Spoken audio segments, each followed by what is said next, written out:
भाइयों, याद कीजिए मनमोहन जी के उस शब्द जिनमें उन्होंने कहा था कि नरेंद्र मोदी देश के लिए विनाशक साबित होंगे, और आज हम उनके दूरदर्शी अनुभव को सच होता देख रहे हैं। मनमोहन जी ने 7 साल पहले जो तीर छोड़ा था, आज वो हर रोज सही निशाने पर लग रहा है। ऐसा कहने का कारण क्या था, आइए बात करते हैं। मनमोहन जी ने मोदी जी को 7 से 8% जीडीपी दी थी।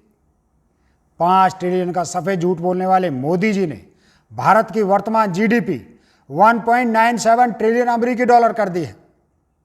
इससे भी शर्मनाक जानकारी, 2021 के फर्स्ट क्वार्टर में -24% जीडीपी हो गई। 2021 में ही अभी तक 2.5 करोड़ लोग बेरोजगार हो चुके हैं। 7.5 करोड़ लोग गरीबी रेखा पर पहुंच गए हैं। इनमें लगभग 3 करोड़ मध्यम वर्गीय लोग आर्थिक स्तर पर टूटकर गरीबी रेखा पर पहुंच गए हैं। मेक इन इंडिया से मैन्युफैक्चरिंग सेक्टर को जीडीपी का 25% हिस्सा बनाने का सपना दिखाया, और असलियत यह है कि हम 15% भी नहीं बना पाए। यही कारण है कि मैन्युफैक्चरिंग सेक्टर में मिलने वाली नौकरियों की संख्या पिछले 5 सालों में 50% कम हो गई है। मतलब नए रोजगार बनाने वाला सेक्टर ही बेरोजगारी की मार से टूट चुका है। भक्त इस आड़ में न छुपाएं अपने नकारा नेता को कि कोरोना में हालत खराब हो गई। कोरोना के पहले ही मोदी जी देश की पक्की आर्थिक दीवार में अपनी बेवकूफ़ी से कई छेद कर दिए थे। एक वक्त एशिया की तीसरी सबसे बड़ी अर्थव्यवस्था थी हमारी, जो अब नहीं रही। अब हमारी बेवकूफ़ी के कारण परिणाम देखिए। वनस्पति तेल की कीमत 200 के पार पहुंचने के बाद अब दूध की कीमत भी 1 जुलाई से 2 रुपये और बढ़ गई। जुलाई माह में अब रसोई की कीमत भी बढ़ा दी। 4 बार एटीएम से पैसे निकालने के लिए भी आपको 15 रुपये प्लस जीएसटी की पेनल्टी देनी होगी। आईडीआई बैंक तो गजब कर रहा है, 5 बार से ज़्यादा पैसा जमा भी नहीं कर सकते आप लोग। यदि करे तो पैसे पर पेनल्टी लगेगी। मतलब जमा करो तो पेनल्टी और निकालो तो जुर्माना। आपका ही पैसा जमा करने और निकालने पर अपने बैंक को चार्ज और सरकार को टैक्स देना होगा। 2 साल तक रिटर्न नहीं भरा तो जुर्माना 50 गुना भरना पड़ेगा। और पेट्रोल डीजल के रेट बढ़ने के बाद अब 1 जुलाई से मारुति कार की कीमत और हीरो होंडा मोटरसाइकिल की कीमत बढ़ रही हैं। ये भी महंगे हो रहे हैं। कुल मिलाकर साइकिल के लिए भी लोन लेना पड़ेगा। आसमान छूते सोने चांदी के गहने खरीदने जाओ तो हर नग मतलब हर पीस के लिए एक आधार कार्ड की कॉपी लगेगी। मतलब कान के 2 झुमके तो 2 आधार कार्ड की कॉपी।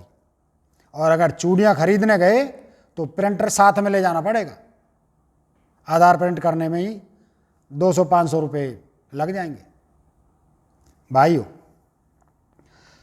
सब्जियों के, दवाइयों के, किराना और अनाज के, मसाले और नमक तेल के सभी के भाव निर्भर करते हैं ट्रांसपोर्टेशन पर, और ट्रांसपोर्टेशन निर्भर करता है डीजल पेट्रोल पर, जो 100 के ऊपर चल रहा है। ये कहानी है मोदी सरकार के बहुत अच्छे दिनों की। अब कहानी हमारी शुरू होती है।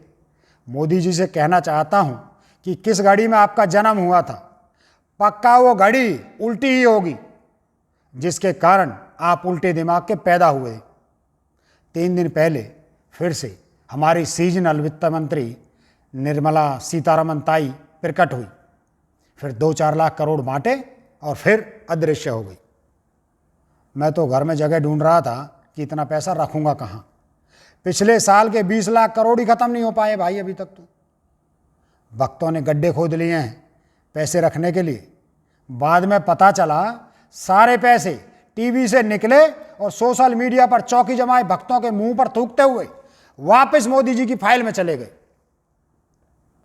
अब 2 महीने बाद फिर निकलेंगे और इसी तरह मॉर्निंग से इवनिंग वॉक करते हुए वापस ढोंगी जी की फाइल में सो जाएंगे। भाइयों, अपने मोहल्ले पड़ोस में देखिए, जहां भी कोई भाजपा समर्थक रहता हो उसे साथ लेकर मोहल्ले में घूमिए और पता कीजिए कि पिछले लॉकडाउन के 20 लाख करोड़ और अभी ताजे ताजे 3 लाख करोड़ में से किसे कितने पैसे मिले।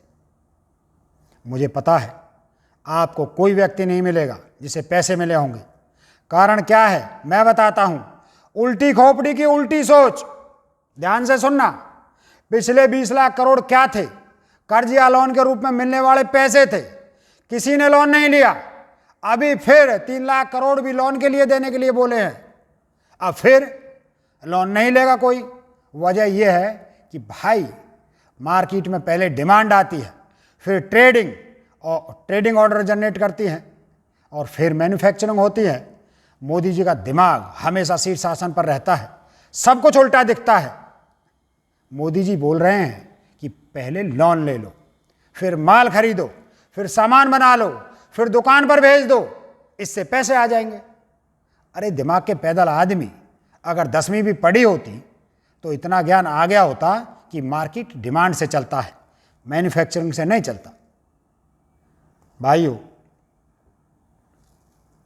कांग्रेस के घोषणा पत्र में न्याय योजना इसी सिद्धांत पर बनाई गई है कि पहले लोगों की जेब में पैसा भरिए और ये लोन नहीं मदद के रूप में दीजिए।